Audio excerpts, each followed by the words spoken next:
स्वराज्य संवाद न्यूज, जनतेच्या हक्काचं व्यासपीठ.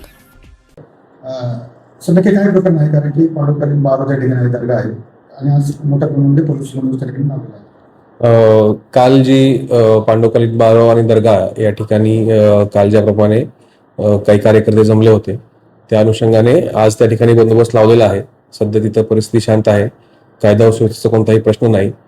आपण काल आणि आज दोन्ही समाजाची बैठक घेतलेली आहे आणि त्या अनुषंगाने आपण त्यांना समजावून सांगितलेलं आहे. ती जी जागा आहे त्याच्या मालकीबाबत जो काही महसूलचा निर्णय होईल त्याच्याप्रमाणे पुढची कारवाई करण्यात येईल, परंतु तोपर्यंत दोन्ही समाजांना शांतता राखण्याबद्दल आम्ही आवाहन केलेलं आहे आणि त्या अनुषंगाने सध्या त्या ठिकाणी आपण पोलीस बंदोबस्त लावलेला आहे आणि आपणही त्या अनुषंगाने आपल्या माध्यमातून आम्ही आवाहन करू इच्छितो की सर्वांनी या ठिकाणी शांतता ठेवावी. कुणीही कोणत्याही प्रकारचं वक्तव्य किंवा काही करू नये जेणेकरून शांततेचा भंग होईल. काल खरं त्या ठिकाणी नगर लोकांनी आले होते, म्हणजे काय प्रकरण घडलं कालच्या वेळेस? ते काल जी गोष्ट घडलेली आहे किंवा काय त्याच्याबद्दलचा तपास चालू आहे. त्यानंतर तपासानंतर पुढचं जे काही असेल ते योग्य ती पावलं उचलली जातील. खासदार कुलकर्णी काय सूचना तुम्हाला दिल्या त्यावेळेस? त्यांनी पाहणी केली, त्यावर तुम्ही काय सूचना केली?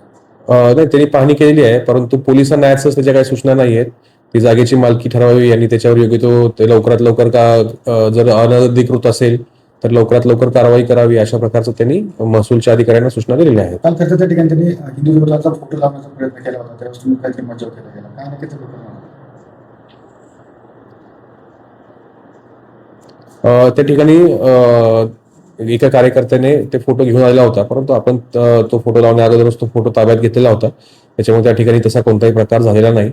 आपण तो फोटो त्या कार्यकर्त्याकडून योग्य वेळी ताब्यात घेतलेला होता. धन्यवाद. थँक्यू. किती दिवस बंदोबस्त राहणार आहे? बंदोबस्त आजच्या दिवस राहील. योग्य त्या गरजेनुसार तो बंदोबस्त ठेवला जाईल. थँक्यू.